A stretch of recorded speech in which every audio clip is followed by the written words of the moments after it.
السلام علیکم ورحمۃ اللہ وبرکاتہ۔ آج ہمارا تختی نمبر 16 آخری سبق ہے نورانی قاعدے کا۔ الحمدللہ ہم نے اس سے پہلے 16 تختیاں کم و بیش اپنے اس چینل پر اپلوڈ کی ہیں۔ اگر آپ نئے ہیں، اگر آپ ابھی چینل پر آئے ہیں تو آپ وہ ویڈیوز جا کے دیکھ سکتے ہیں، وہ اسباق آپ سن سکتے ہیں۔ انشاءاللہ العزیز کل سے ہم نماز کے حوالے سے معلومات آپ کو فراہم کریں گے، پھر انشاءاللہ کل میں آپ کو پڑھائیں گے اس میں، پھر انشاءاللہ اس طرح ہم آگے چلیں گے۔ تو آج ہمارا نورانی قاعدے کا آخری سبق ہے، وہ غور سے سن لیں انشاءاللہ، پھر کل سے جو ہے ہم کل میں شروع کرنے لگے ہیں انشاءاللہ۔ چلیے، اعوذ باللہ من الشیطان الرجیم، بسم اللہ الرحمن الرحیم۔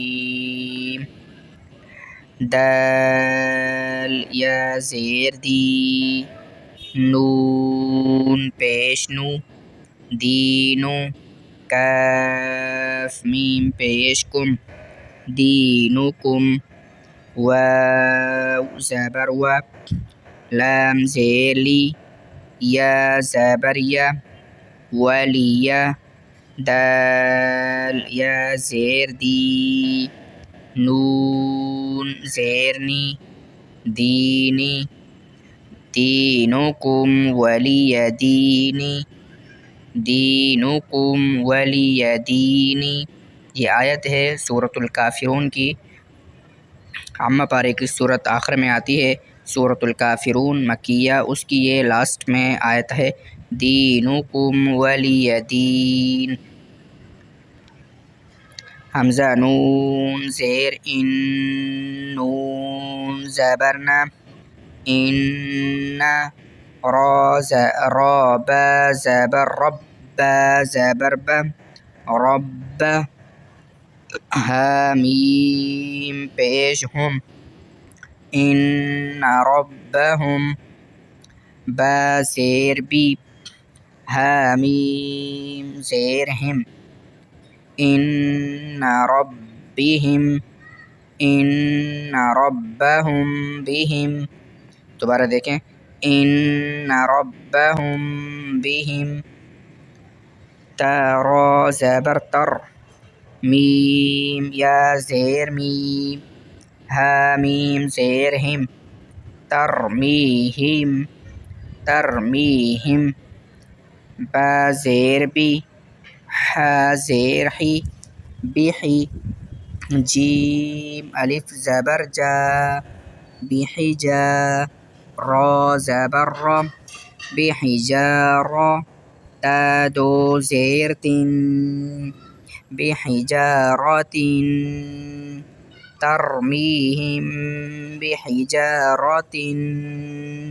یہ آیت کا ٹکڑا چھوٹا سا سورۃ الفیل، عامہ پارے کی آخری صورت میں سے ایک صورت آتی ہے، سورۃ الفیل مکیہ، الم تر کیف فعل ربک باصحاب الفیل، اسی آیت کا یہ چھوٹا سا ٹکڑا یہاں پر آیا ہے، آپ نے اس کا ہجے غور سے سن لیا ہوگا۔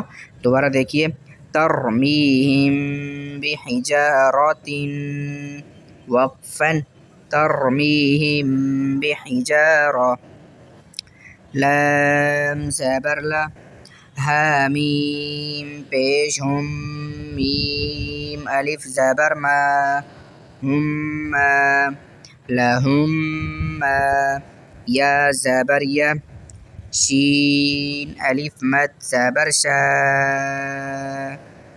حمزہ واو پیش او، نون زبر نا، یشاءون، لہم ما یشاءون، وقفا، لہم ما یشاءون، میم میم، میم میم زیر میم، میم زبر ما، میم، حمزہ لام زبر اللام کڑا زبر لا، اللہ، حمزہ لام زبر اللام کڑا زبر لا، اللہ، حامیم پیش ہم، میم زبر ما، اللہم، مم، اللہم، اللہم کے لام کا قاعدہ یہاں پہ سن لیجئے کہ لام اکثر باریک ہی پڑھا جاتا ہے۔ لام موٹا تب پڑھا جاتا ہے جب لام سے پہلے پیش آ جائے، اس وقت ہم لام کو عام طور پر موٹا پڑھتے ہیں، لیکن اتنا زیادہ موٹا بھی نہیں پڑھتے۔ لیکن لفظ اللہ کا جو لام ہوتا ہے اس کو ہم ہمیشہ ہی موٹا پڑھنے کی کوشش کریں گے، الا یہ کہ اس سے پہلے زیر آ جائے، جیسے للہ، تو ہم اس کو باریک ہی پڑھیں گے۔ لیکن اللہم کے لام میں زبر ہے، چونکہ ہم اس کو خوب گاڑا اور موٹا کر کے پڑھیں گے۔ ٹھیک ہے، دیکھیے اللہم۔ اسی طرح آپ نے درود شریف میں بھی سنا ہوگا اللہم صلی علی محمد، تو جہاں پر یہ لفظ اللہ کے ساتھ لام آ جاتا ہے تو وہاں خوب گاڑا اور موٹا کر کے پڑھا جاتا ہے۔ اگر آپ نے ہمارا فیس بک اور یوٹیوب سبسکرائب نہیں کیا تو ہمارے فیس بک آئی ڈی کو اور یوٹیوب چینل کو ضرور سبسکرائب کر لیں، انشاءاللہ آپ کو بہت فائدہ ہوگا۔ والسلام علیکم ورحمۃ اللہ وبرکاتہ۔